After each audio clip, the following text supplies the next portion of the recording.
Um, Hello, this is Ring Ring. For those who have watched Introduction to Software Architecture with Kotlin, I have announcement regarding a series change.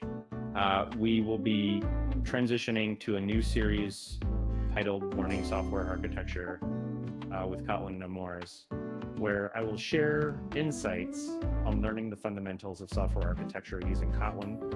And as I don't have experience with microservices myself, I aim to focus on sharing insights using concrete examples to aid understanding. Um, while I do have experience with layered architecture and service-based architecture, I also intend to incorporate my firsthand experiences into the content.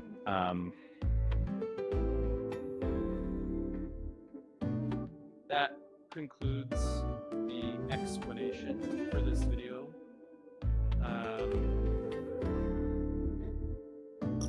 Thank you for watching.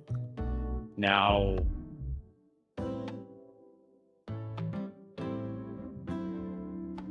and happy coding.